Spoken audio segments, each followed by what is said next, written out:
Hi friends, ഇന്നത്തെ ഒരു പുതിയ വീഡിയോയിലേക്ക് എല്ലാവർക്കും സ്വാഗതം. ഇന്നത്തെ വീഡിയോ വളരെ സ്പെഷ്യലാണ്. അതെന്താണെന്നൊക്കെ ഞാൻ വഴിയേ പറയാം. ഇന്ന് ഞങ്ങൾ പോകുന്നത് കല്യാൺ ഈസ്റ്റിലുള്ള മെട്രോ ജംഗ്ഷൻ മോളിലാണ്.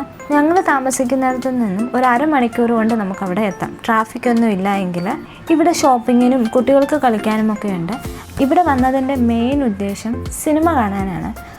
അപ്പോൾ നിങ്ങൾ കരുതും എന്താ സ്പെഷ്യലായിട്ട് സിനിമ കാണാൻ എന്ന് വിചാരിക്കുന്നുണ്ടായിരിക്കും. എല്ലാവരും സിനിമ കാണാൻ പോകുന്നതല്ലേ എന്നൊക്കെ കരുതാം.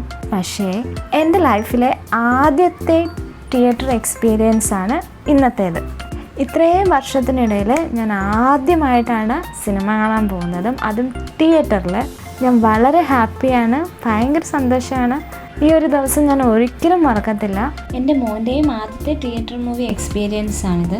സിനിമ കാണാൻ പോകുന്നതിന് മുമ്പ് ഞങ്ങൾ ഫുഡ് കഴിച്ചിട്ടാണ് പോയത്. ഷേവ്പൂരിയാണ് ഓർഡർ ചെയ്തത്. ഇവിടെ സാധനങ്ങൾക്ക് മാത്രമല്ല, ഇവിടുത്തെ ലോക്കൽ ഫുഡിനും ഇവിടെ പ്രൈസ് കൂടുതലാണ്.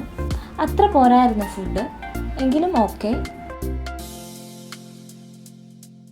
7:30 മൂവി, 3Dയിലായിരുന്നു. ഇനി മൂവിയെപ്പറ്റി പറയാം. നേഷ 2 ആണ് ഞങ്ങൾ കാണാൻ പോയത്.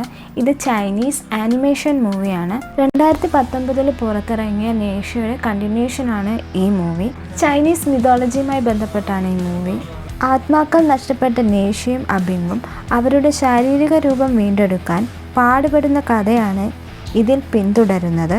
അനശ്വരനായ തായി ഷെൻഷിൻ്റെ സഹായത്തോടെ അവർ നേരിടുന്ന വെല്ലുവിളികളും സാഹസികതകളും നമ്മളെ കൂടുതൽ മുൾമുനയിൽ നിർത്തുന്നുണ്ട്. ലോക സിനിമയിൽ തന്നെ ഏകദേശം $1.37 ബില്യൺ ഈ ഒരു മൂവിക്ക് കിട്ടിയിരിക്കുന്നത്.